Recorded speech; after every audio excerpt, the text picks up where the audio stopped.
നമസ്കാരം. പവിത്രമായിട്ടുള്ള ലളിതാജപം മത്സ്യമാംസാദികൾ കഴിച്ചതിന് ശേഷം നടത്താമോ?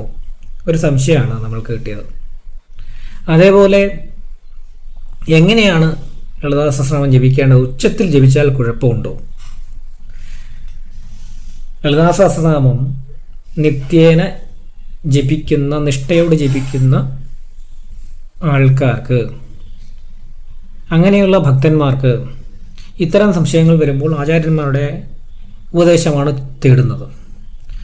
പൊതുവേ ആചാര്യന്മാർ നൽകുന്ന ഉപദേശത്തിൽ നിന്ന് വ്യത്യസ്തമായി സാധകരായിട്ടുള്ള ആചാര്യന്മാർ, ഗുരുക്കന്മാർ നൽകുന്ന ഉപദേശമനുസരിച്ച് അവരുടെയൊക്കെ അഭിപ്രായത്തിൽ ശുദ്ധാശുദ്ധങ്ങളില്ല, സമയാസമയങ്ങളില്ല, കാലദേശങ്ങൾക്ക് അതീതവുമാണ് ലളിതാ സഹസ്രനാമ ജപം. അതുകൊണ്ട് തന്നെ മത്സ്യമാംസാദികൾ കഴിച്ചതിന് ശേഷം ലളിത ജപിക്കുന്നത് കൊണ്ട് ഒരു കുഴപ്പവുമില്ല എന്നാണ് ആചാര്യന്മാരുടെ ഉപദേശം. പക്ഷേ ശുദ്ധിയും അശുദ്ധിയും ഒക്കെ നമ്മുടെ മനസ്സിനാണ്. നമ്മുടെ മനസ്സിനെ തൃപ്തിപ്പെടുത്തുവാൻ വേണ്ടി നമുക്ക് മത്സ്യമാംസാദികൾ കഴിച്ചതിന് ശേഷം ജപിക്കുമ്പോൾ ശരീരശുദ്ധി വരുത്താം. അതായത് കയ്യും കാലും കഴുകി ഭസ്മം തൊട്ട് കഴിയുമ്പോൾ ഭസ്മക്കുളിയായി നമുക്ക് എന്നിട്ട് വൃത്തിയുള്ള ഒരു സ്ഥലത്തിരുന്നിട്ട് ജപിക്കുവാൻ, ജപം നടത്തുന്നതിൽ ഒരു കുഴപ്പമില്ല.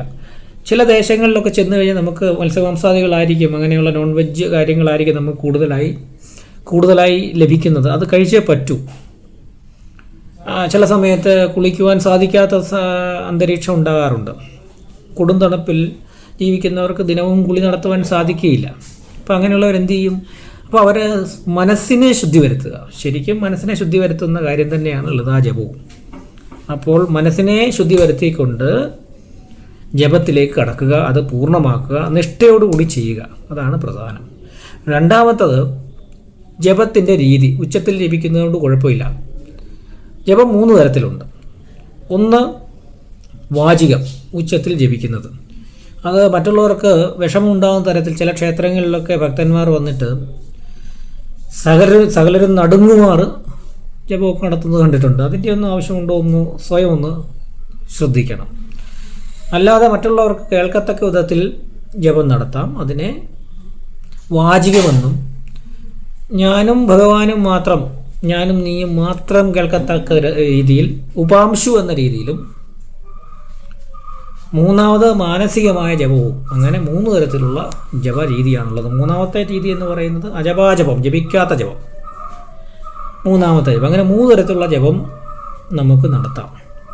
പിന്നെ വളരെ അത്ഭുതകരമായ ഒരു സംഗതി, കുറേ കഴിയുമ്പോൾ നമ്മുടെ മനസ്സ് സ്ഥിരമായി ജപത്തിലേക്ക് പോയിക്കൊണ്ടേയിരിക്കും. ചില സമയത്ത് ഉറങ്ങി എഴുന്നേറ്റ് കഴിയുമ്പോൾ, നമ്മൾ ഉറങ്ങി എഴുന്നേറ്റം ഇല്ല, ഉറക്കത്തിൽ നിന്ന് പകുതി ഉണങ്ങുന്ന സമയത്ത് നമ്മുടെ മനസ്സ് ജപം തുടങ്ങും. ഇങ്ങനെ കണ്ടിന്യൂസ് ആയിട്ട് ജപിച്ചുകൊണ്ടേയിരിക്കും.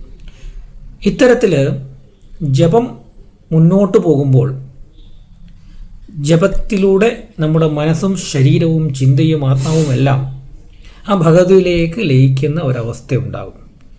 അത് നമ്മളുടെ ഓരോരോ പടവുകൾ മുന്നോട്ട് പോകുന്നതാണ്. ഇത് മനസ്സിലാക്കി തരുവാനാണ് ഒരാചാര്യൻ വേണ്ടത്.